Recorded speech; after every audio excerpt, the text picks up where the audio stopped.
Oxford College of Emory University, I am honored to welcome you to our 2023 Convocation. We begin our ceremony this evening with an invocation by Oxford's chaplain, the Reverend Dr. Lynn Pace.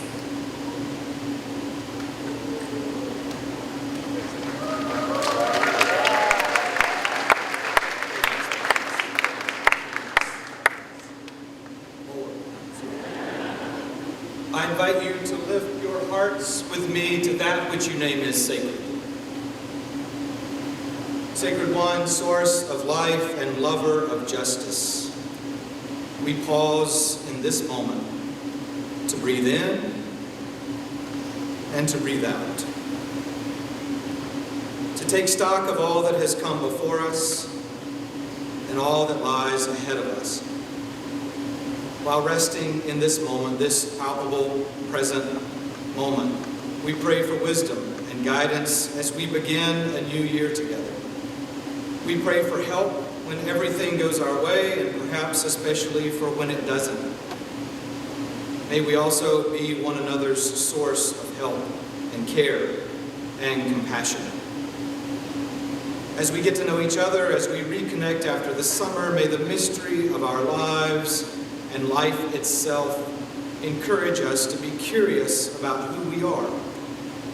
We come from many different places and bring our rich identities to this college experience. Though many, we gather tonight as one, hoping that we may overcome ourselves enough to allow other voices to be heard, other ideas valued, so that the beloved in each of us will be respected. Continue with us in this moment, Holy One, and in all our experiences ahead this year.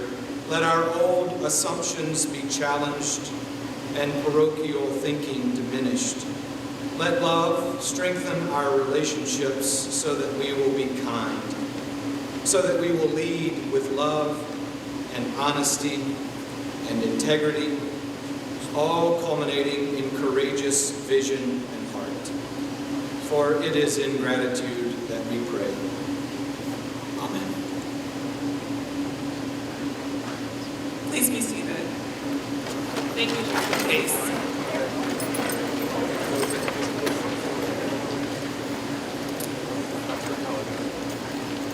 The word convocation derives from the Latin convoco, meaning to call together. This evening, we are called to formally welcome and induct new students into our community, welcome back our returning students, faculty, and staff, and congratulate newly hired and promoted faculty. I also send a warm welcome to those alumni, faculty, emeriti, parents, and friends who are joining us for this special ceremony via our live stream feed. First-year students, I want to share one more Latin phrase with you. The term college stems from the Latin collegium, meaning partnership. While you are a new college student, you are not a blank slate. I'll share with you a quote from one of my academic heroes, Paulo Freire, who wrote that knowledge emerges only through invention and reinvention, through the restless, impatient, continuing, hopeful inquiry human beings pursue in the world, with the world, and with each other. Thus, while you will learn from brilliant scholars and innovative and dedicated teachers, they will also learn from you. And that relationship is what makes college such an incredibly rich and rewarding opportunity for those who have the privilege to experience it. And it is a privilege. Students in this year's class have graduated from more than 447 high schools across the United States and in 22 other countries, and were handpicked from among a pool of record-breaking almost 21,000 applicants. Tonight, you follow in the spirit of thousands of young scholars who have come before you, living and learning over the last 135 years on this historic campus where Emory University was born. You have made a powerful choice to come to Oxford and Emory. You have chosen and you have been chosen. You are among the best of the best. I say this not to inspire a sense of competition among your peers. In fact, I hope that you embrace this collective, intellectual, and creative energy to do some remarkable things together over the next 2 years and beyond. It is my hope that you will continually learn with and from one another. You are about to embark on a journey of a lifetime. It is the start of a new journey for me as well. I've moved to a new state, a new community, new university, new position as dean, so I know how exciting and also how scary this can all be. But I want you to know that you are not alone. All around you are people who will take this journey with you, starting with your second-year students who will show you the ropes, and your own classmates, many of whom will become lifelong friends. They, like you, are curious, creative, talented, and have demonstrated the desire not just to learn, but to take that knowledge out into the world to make it a richer place. You will be guided by faculty whose highest priority is to feed your curiosity and provide you with opportunities to explore your values and interests both inside and outside the classroom. They will answer your questions and inspire you to ask your own and to seek additional answers. And they will encourage you to open your hearts and minds to the joy of discovery. So it's time to get started. You've had the Coke Toast, you've signed the book of the college, you've competed heroically, or at least you enjoyed watching the Oxford Olympics. You have met your faculty advisor, and you even have a class schedule. And finally, many of you, I hope, attended class today. I could say more here, but I hope you get the message. To our returning students, welcome back. As sophomores and campus leaders, we are counting on you to build on what you learned last year and play central roles in sustaining Oxford's vital, supportive, and intellectually rich community. Your path at Oxford will lead you to Atlanta next year. A few days ago, I participated on the Atlanta campus with my fellow deans, along with Provost Bellamconda and President Pinvez, and the university's Convocation, welcoming the new Emory College students to campus and greeting Oxford students who are continuing their studies as juniors and seniors. We also celebrate those students and express our sense of solidarity and common purpose with the faculty teaching them in the Emory College, the Woodruff School of Nursing, and the Quezada Business School. We are honored to welcome 2 extraordinary professors into the tenure track. Their impressive bios are included as an insert in your program. I'll call their names so that they may please stand. Layla Iqbalzad, Assistant Professor of Psychology.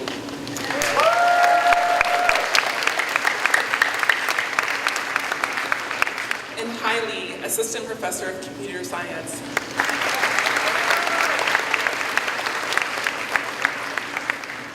You bring tremendous talents to our campus. You expand our curriculum into important new areas of knowledge. Please join me in welcoming these wonderful new colleagues.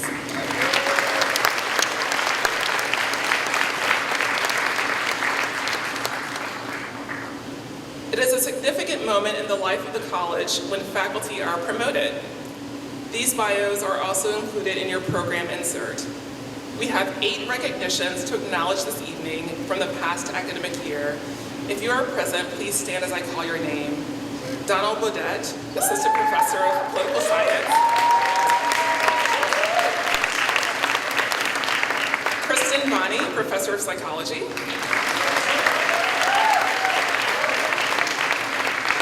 Jack Hardy, Associate Professor of Linguistics. Michael Martin, Associate Teaching Professor.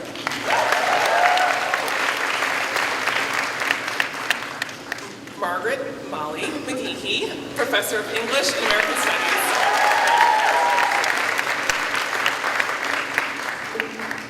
Pablo Palomino, Associate Professor of Latin American and Caribbean Studies.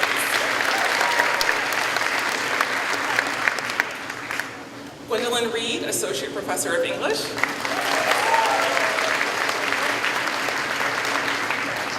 Susan Ryder, Teaching Professor of Mathematics, Quantitative Theory, and Methods.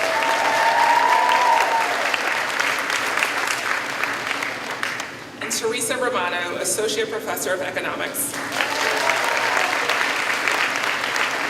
Please join me in congratulating these faculty.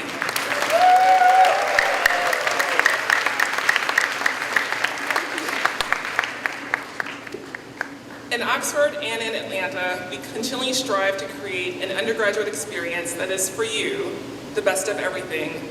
A unique liberal arts college foundation integrated with all the benefits of a great research university. Tonight, we are honored to have with us Emory University President Greg Vindas and Provost Robbie Melanconda. They each have a few words to share in welcoming Oxford's incoming class, but also to the university. It is my pleasure to introduce the President of Emory University, Greg Vindas.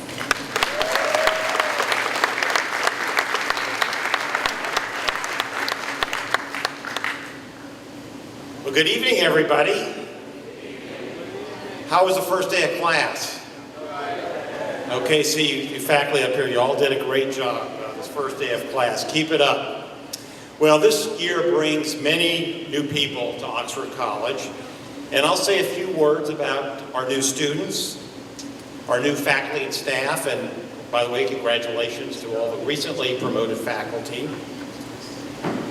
But tonight is special, and this is a special convocation for Oxford College, because we welcome another new face, and that is the new leader of Oxford College, who you just heard from, Dean Medea Hod, and I don't think you've given her a big round of applause yet.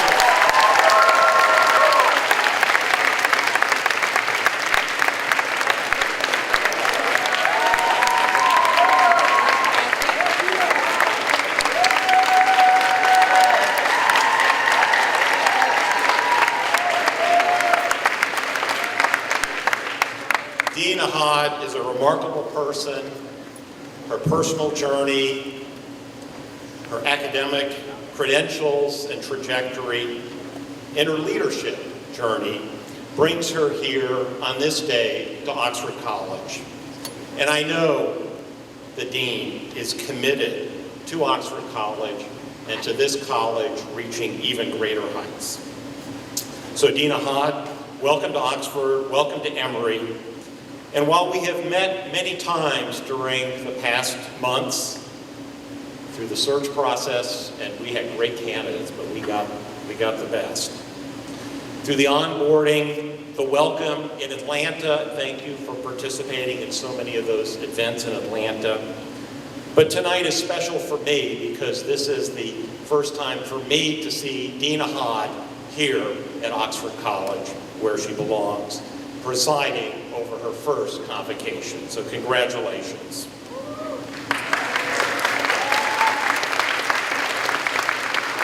So to those returning here tonight, to the sophomores of the college, our faculty and our staff, welcome back. To our students, our second-year students, you are now in a position to lead, to mentor, and to achieve so much both in and outside the classroom. You are the leaders at Oxford. So I urge you to make most of this year at Oxford, savor it, because like every year in college, it goes by quickly, and especially this one. And to our first-year students, welcome. Welcome to Oxford, welcome to Newton County, welcome to Emory and the Atlanta region. You have chosen not only a unique place to begin your college education and your experience, but an outstanding place to launch your own journey so that you can tell your own story. Each of you were meant to be here at Oxford because of who you are and what you are bringing to this college and to this community of students, faculty, and staff. And Oxford has so much to give to you. Our brilliant faculty here in the front rows, committed, deeply committed to teaching and your success, you flourishing as a person. And our dedicated staff who can work in many places, but our staff want to work at Oxford, they want to work at a college because of the young people, you, who come here every year as you seek out your goals for yourself and for your fellow students in your time in college. Now, I remember the first time I visited Oxford College. It was only 3 years ago when I first moved to Emory. The peaceful, leafy quad just outside that I've now gotten to know so well, the historic buildings that have been lovingly and carefully restored for us to use today. The vibrant students and the faculty, even amid COVID of that year. I could feel the community, the camaraderie, the sense that every single person is included at Oxford. And I found myself going back to my college days, my early college days, and this feeling that if I had the chance to go to college again, this is the place I would want to go, because there truly is no place like Oxford College.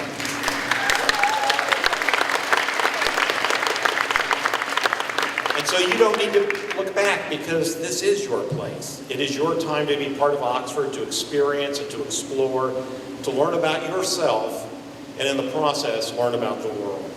So get curious, get involved, and I can tell you, you will be amazed at the opportunities that you will have before you. Now, at this moment, I want to recognize a faculty member. Yes, you. Ken Carter, Professor Ken Carter, stand up.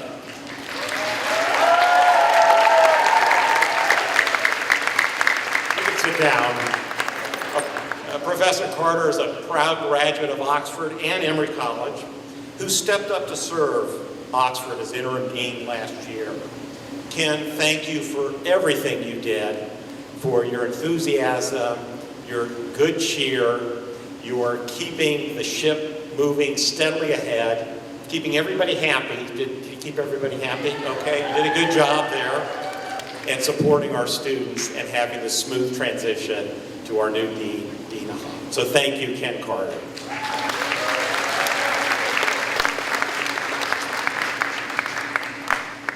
So to our new students and our returning students, you will leave your mark. You belong here. We are so glad to have you. And to the second year students, we'll see you next year in Atlanta.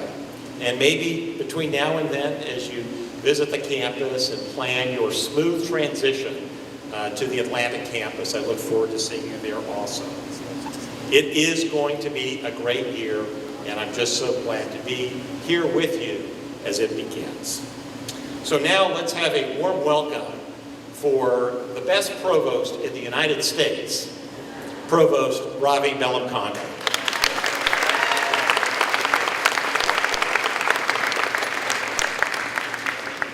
Thank you, President Fenves. We may have the best president in the United States, too. It's just an honor to be here. Especially warm welcome to our new faculty joining us. Welcome to all the faculty and staff here.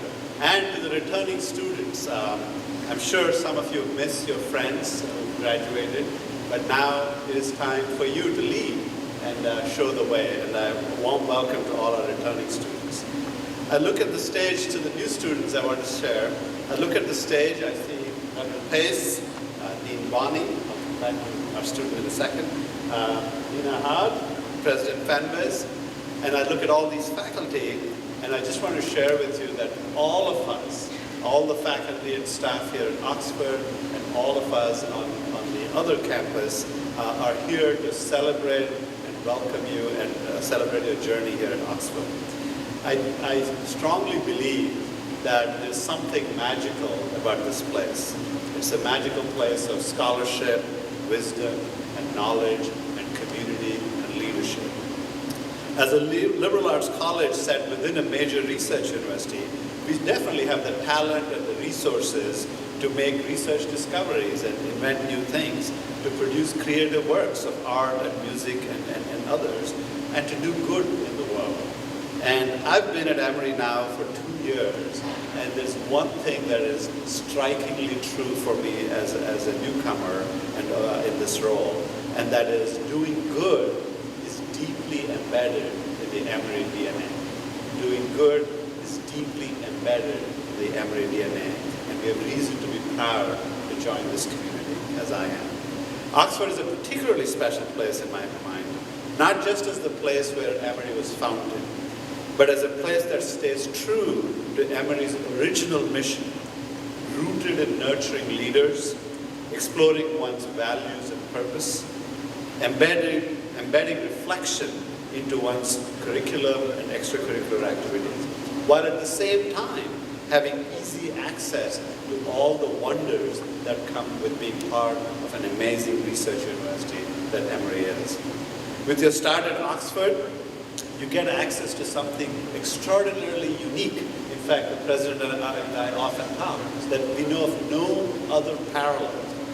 A tight-knit intellectual community that has the feel of a small liberal arts college, and yet, whenever you need it, access to a large research enterprise with fantastic programs ranging from literature to business to medicine and many other disciplines that is fully accessible to all of you. So in that sense, each of you is about to have an experience that is unique in the United States for your beginning this journey at Oxford College. Some of you may be thinking, that's all good, but will I make friends? Will I get the internship I want or the research opportunity I want? Can I participate in social clubs or play tennis or volleyball or golf or whatever it is that you do? All I can say is you have an amazing group of mentors, advisors, faculty, staff that all have you covered. So let the process play out and you're in good hands here at Oxford. What's guaranteed at Oxford is something else. You will find your community here.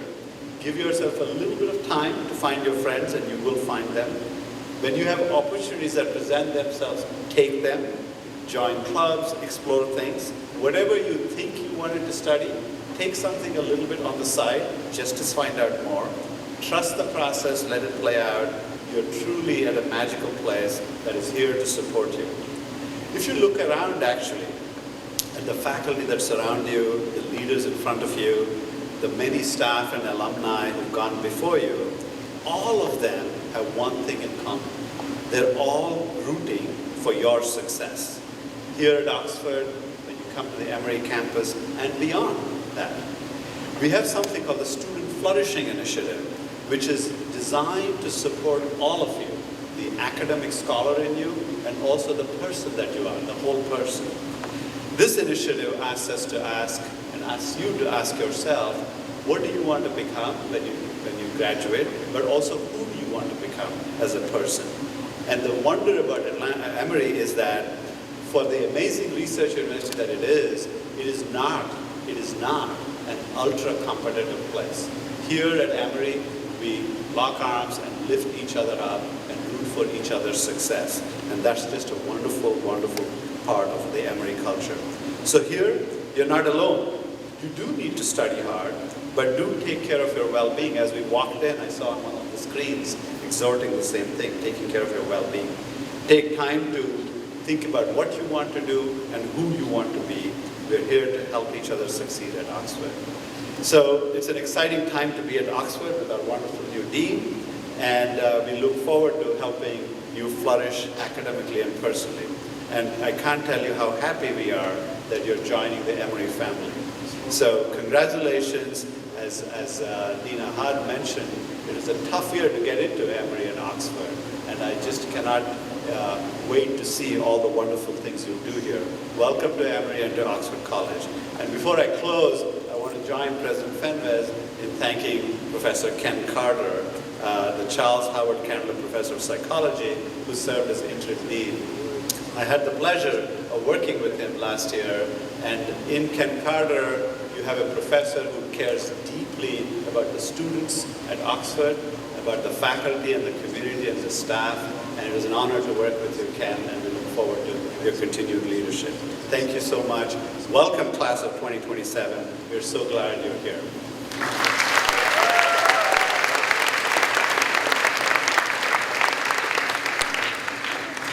Thank you, President Fenves and Provost Balamkanda, for your presence and participation at Oxford this evening. Student leadership and involvement in diverse organizations and clubs are integral to Oxford's mission. Here to welcome the incoming class on behalf of the Student Government Association is its President, Toluwanimi Olayaye Tolu.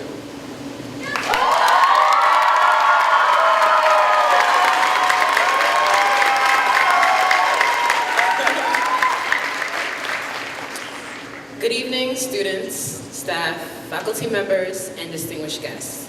I warmly welcome you all to this year's Convocation. My name is Toluwanimi Olaleye, better known as Tolu, and I am the Student Government Association President for the 2023-2024 academic school year. Convocation is an Oxford tradition that marks the new academic school year, and I'm so blessed to be here to welcome our Oxford class of 2025. To the Oxford class of 2025, hi! We are so happy to have you here and excited for all that you'll bring to campus. So many amazing opportunities lie ahead of you, and we at Oxford are looking forward to helping in any way we can to make your freshman year a memorable one. To the Oxford class of 2024, welcome back. I'm looking forward to another amazing year with us all, and I hope we'll make the best of our last year here at Oxford. First years, you will be spending the next several months on a campus unlike any other. Emory University, as we know it today, started right here in our beloved Oxford-Covington area and has grown to be one of the leading research universities in the world. Oxford College now is a small campus environment coupled with amazing resources and experiences. You have chosen a place with values such as belonging, care, accountability, identity, and presence. Values that reflect who we at Oxford want to be and challenges us to continue to grow to our full potential as individuals. I hope that throughout your year here, you'll take each of these principles to heart and be able to define them in your own way, a way that reflects your true self. The mission of Oxford College is to create, preserve, teach, and apply knowledge in service of the world. Now, you're probably like, service of the world? With this two-year college? And the answer is yes. The things you learn here at Oxford aren't just to prepare you for your remainder undergraduate years. They're to prepare you for your future. They'll shape you into becoming even better versions of yourself and elevate you in ways you didn't even think were possible. You are now students in college. No more middle school or high school. It may seem a bit intimidating and scary at times, but I promise you, everything will be all right. The community here is at your disposal, and I hope each and every one of you takes advantage of the truly wonderful things Oxford has to offer. Don't hesitate to reach out if you need help. We are here for you. You are not alone, and there is always someone around ready to help provide you with the support that you need, whether that be academically, physically, emotionally, mentally, socially, or even spiritually. Oxford is here for you. I told my orientation group this. One of my favorite things about Oxford is its small-knit community.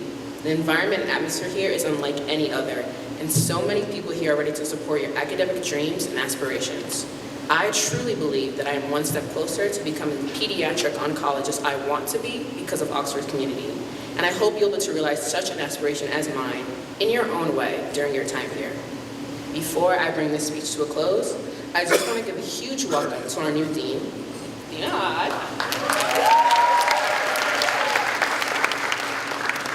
We are so excited to have you here on campus. And we can't wait for all that you bring. From the interactions I've seen so far and the Meet the Dean session during OL training, I can already see that you have a bright soul, and I cannot wait till you shine your light on this campus to make it so much brighter. To the class of 2024, let's end this academic year on a high note. Soak in all of the Oxford moments now, because soon enough, we'll be saying goodbye to our beloved campus. Now, class of 2025, be prepared. Fall formal, fun before finals, Hallow week, screaming at Sini, Dooley's week, late night pancakes, and various club events.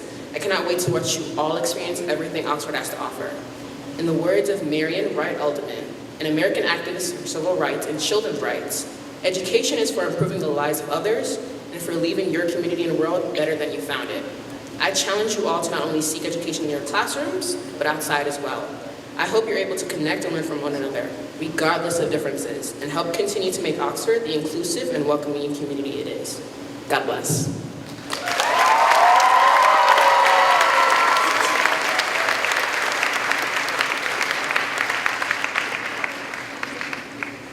Now we are very happy to welcome our new Assistant Professor of Music and African American Studies, Amorja Roberson, who will perform Bridge Over Troubled Water.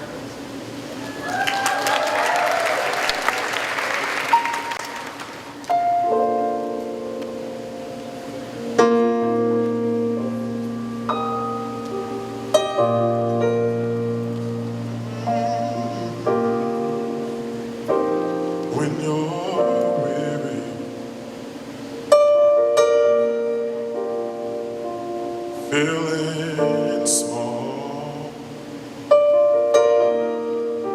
tears are in your eyes, I will dry them all. I'm on your side.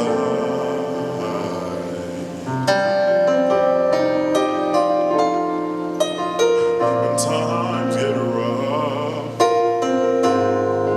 and friends can be found like a bridge over troubled water. I will lay me down like a bridge over troubled water. I will lay me down. Oh,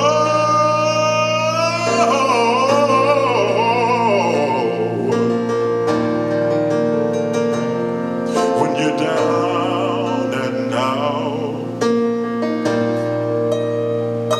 and you're on the street, when evening falls so hard, I will comfort you, yeah. I'll take your part.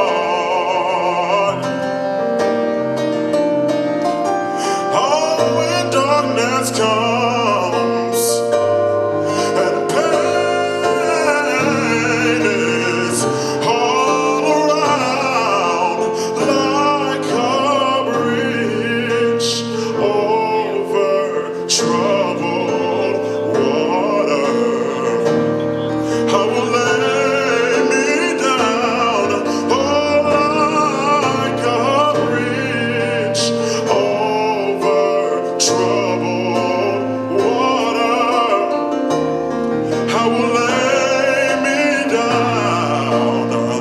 Lean on me when you're not strong, and I'll be your friend, yeah. I'll help you carry on forward, so it won't be long till I'm gonna need somebody to lean on.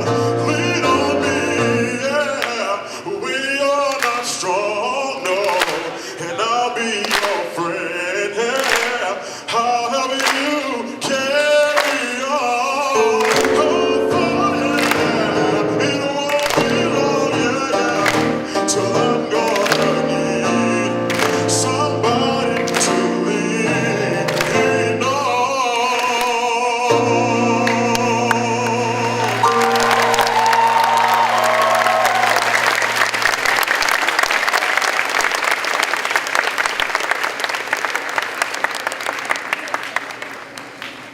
Professor, nicely done. Nicely done. You're trying to make me cry tonight, for real. Yeah, I felt that. That was beautiful. Thank you so much.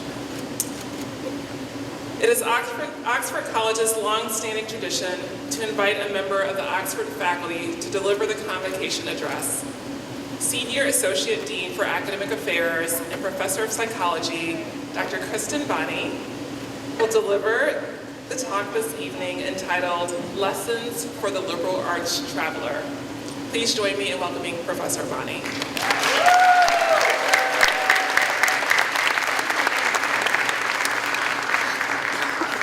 Thank you, Dean Ahad. It's a pleasure and honor to be here.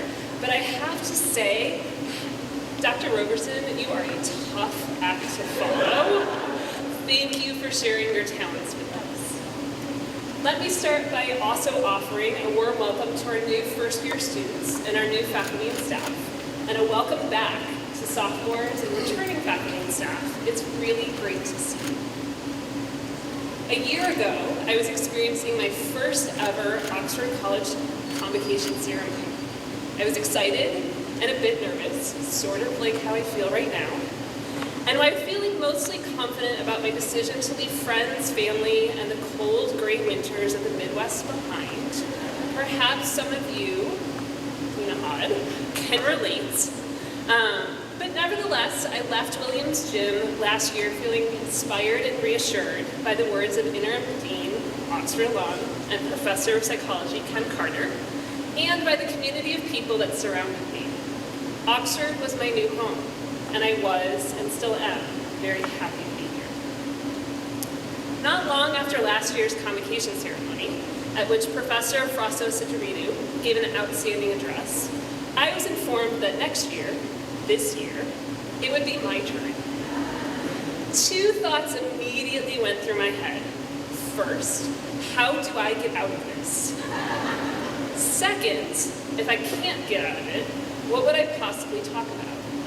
Students, you may experience a similar reaction when on the first day of class, you are told about the open-ended final paper or presentation that makes up a significant proportion of your grade, and realize that you have no idea what you will write about or how.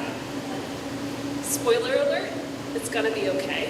Just don't wait till the last minute to get started. Over the past 9 months, I returned to those two questions over and over again. By July, Professor of English and American Studies and Associate Dean of Faculty Affairs, Molly McKeehee, had convinced me that it was, in fact, my turn. By that point, I considered a number of themes for my remarks. For example, I thought about centering my address around my research on non-human primates, on their cognition and behavior, the story of which started right here at Emory University in 2001. Or I could talk about how I began college expecting to be a biology major, only to discover psychology in my first year, and that's really where I was meant to be.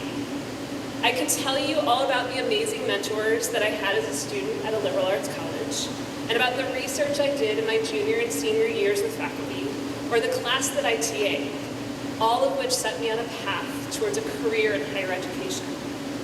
I'm sure I could also have spent 15 minutes talking about my dogs, Grover, Apple, and now Rizzo, or about the lessons I learned as a Division I college athlete and a marathon runner. But every time I thought about what I really wanted to say, I kept coming back to the same thing.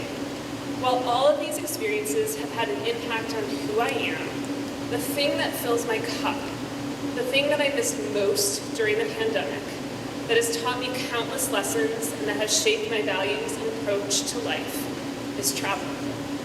I also recognize that this theme is one that everyone here can relate to in some way, especially Kyumin Kwan, who joins us from Namyangyu, South Korea, and Subamon Kiao, who joins us from Mandalay, Myanmar.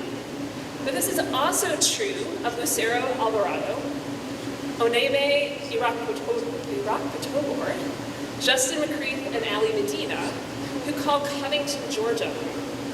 Because regardless of where we all started or where we come from, we are united by the fact that we are all travelers to this place called Oxford College.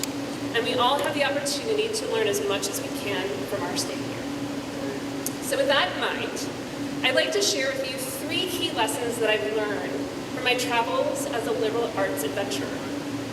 As I do, students, I encourage you to also consider these lessons as my advice to you as you begin your first or second year of college. The takeaways should feel remarkably similar. Okay, so here goes. Lesson number 1, learn the language. In my junior year in college, I spent fall semester studying in East Africa, Kenya to be exact. Those 4 months resulted in the most transformational moments of my life, and the lessons I learned there continue to influence who I am and how I interact with the world today. Before I boarded the first of 3 planes that would take me from Chicago to Nairobi, I had learned about a dozen words in Swahili. I could say enough to say hello and how are you, and that's about it. Thankfully, the program I participated in required us to enroll in intense Swahili lessons that began the day after we arrived.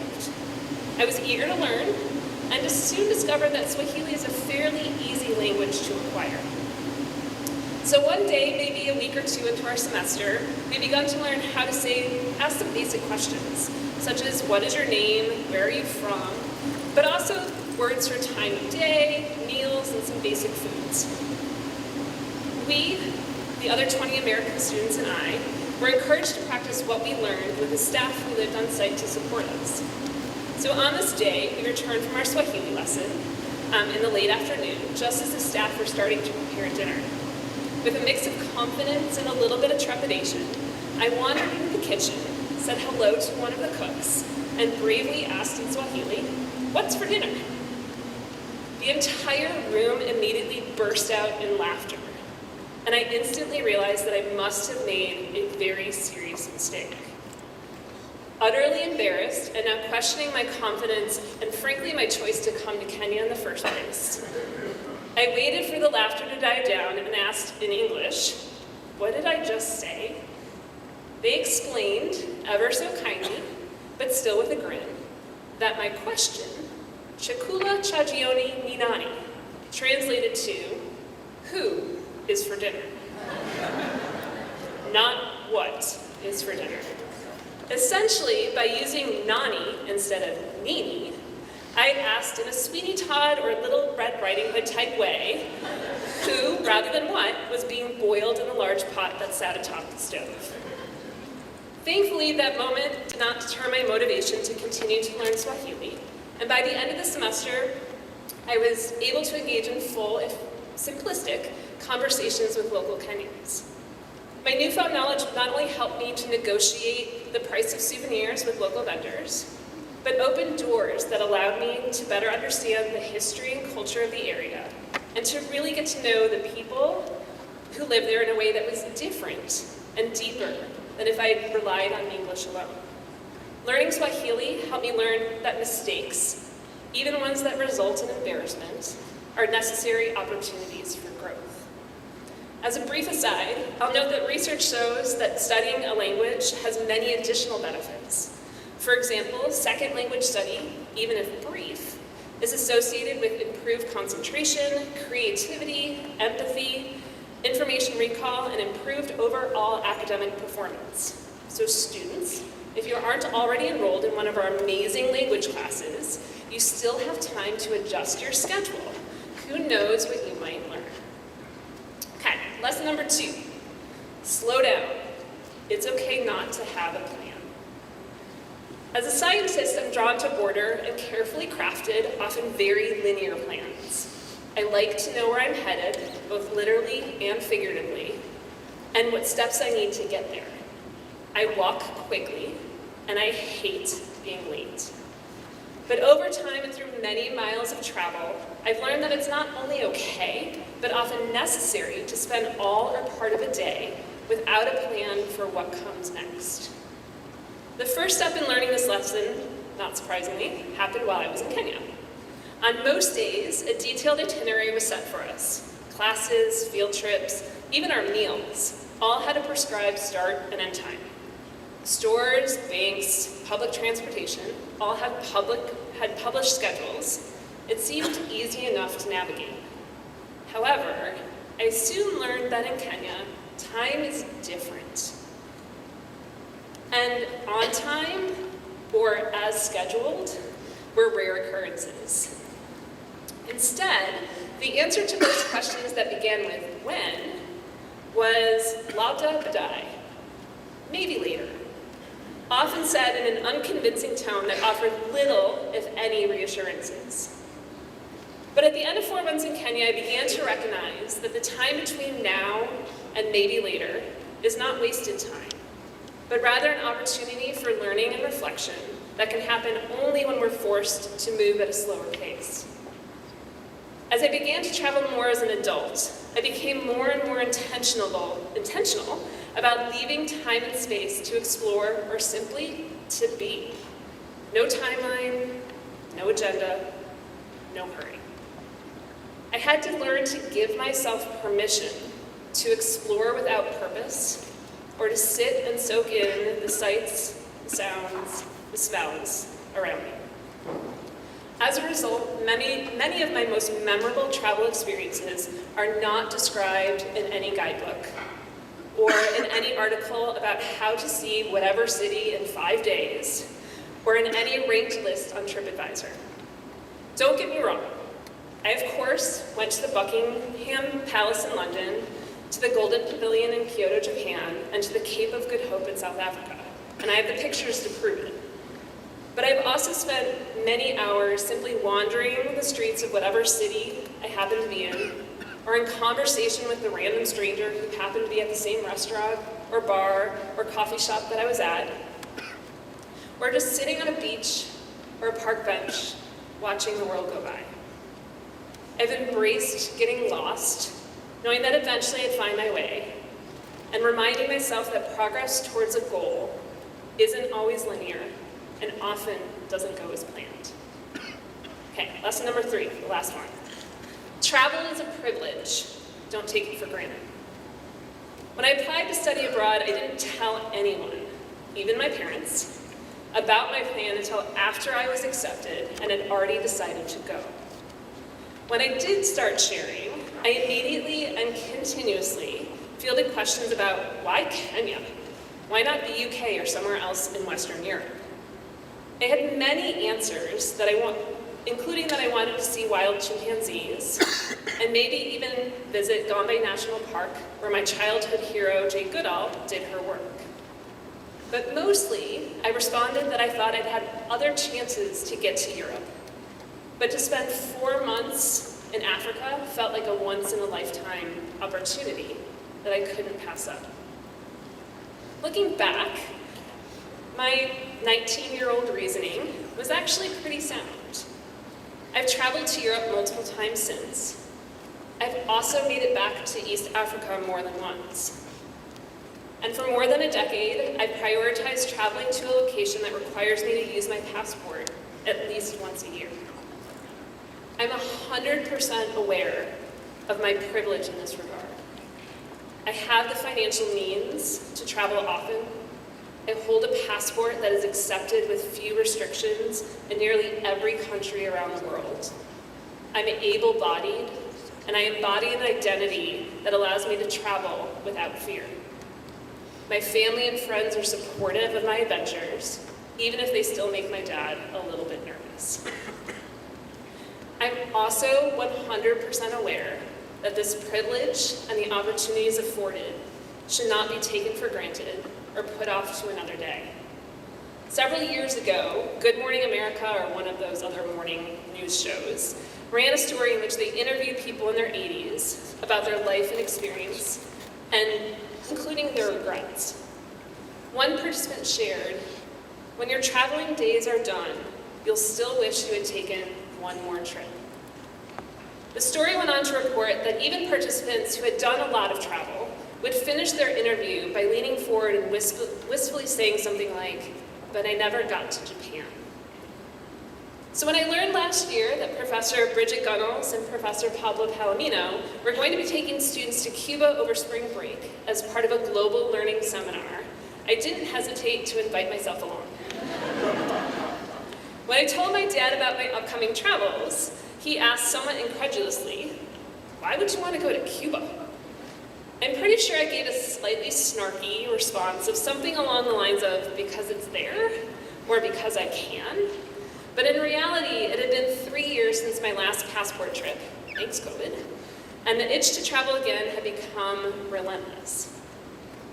What a privilege it was to learn from Professor Gunnels, Professor Palomino, and the people of Cuba, and to witness the transformation that the students experienced that week, even if they didn't recognize it in themselves. It was the epitome of a liberal arts adventure, including lessons in history, performance, art, politics, and economics, to name a few. These global learning seminars are one of the best opportunities we offer at Oxford College, and I encourage you to take advantage of them. So in conclusion, I've learned a lot of lessons as a liberal arts traveler, and I challenge you to do the same. My lessons among the many are to learn a language and don't be afraid to take mistakes, to slow down, it's okay to not always have a plan, and the opportunity to travel is a privilege. Make the most of this opportunity. I'd like to end with some words of advice from internationally acclaimed chef and fellow traveler, Anthony Bourdain, who wrote before his death in 2018, quote, "Travel isn't always pretty. It isn't always comfortable. Sometimes it hurts. It even breaks your heart. But that's okay. The journey changes you. It should change you. It leaves marks on your memory, on your consciousness, on your heart, and on your body. You take something with you. Hopefully, you leave something good behind." I hope that each of you can one day say the same about your experiences here at Oxford College. For now, I wish you, Safari and Jema, safe travels. Thank you.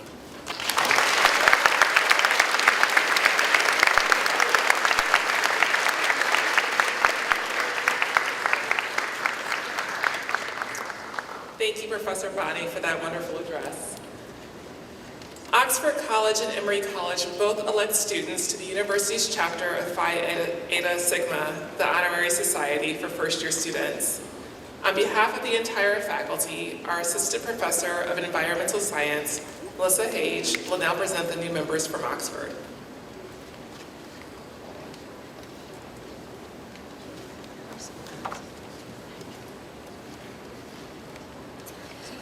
Good evening.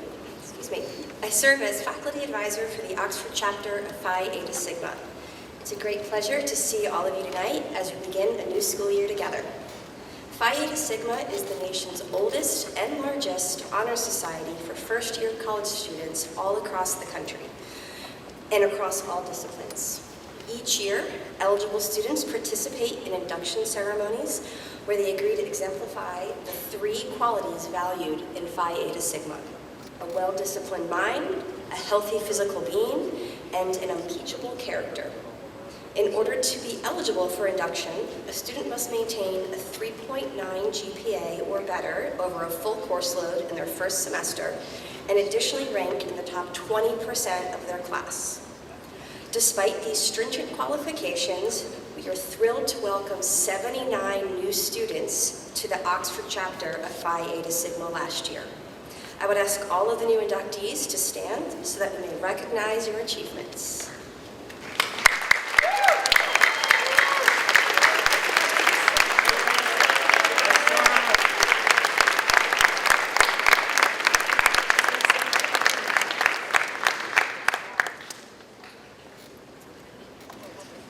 Thank you all for attending this evening as together we celebrate the opening of a new Oxford College academic year.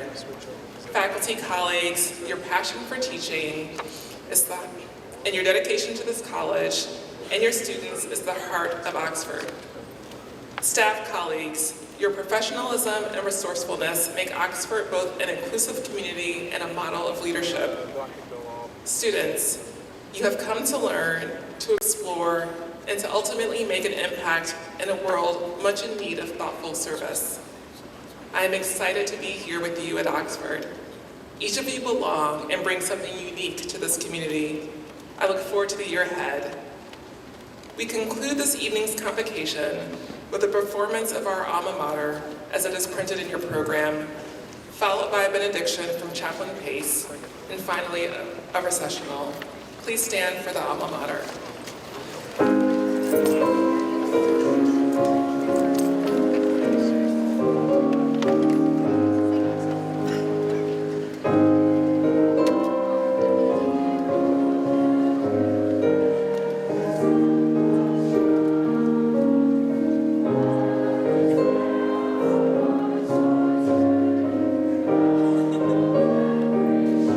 Sing, here we go. I'll continue.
Students, first a reminder to you that you'll remain seated or at your seat until the platform party and the faculty have left the gymnasium.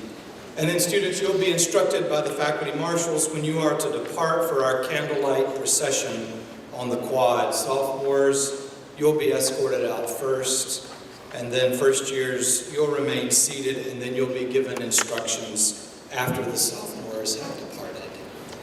Now, if you'll receive a blessing, may you be so blessed as to be a blessing in this year's journey, that those to whom love is a stranger will find in you a generous friend.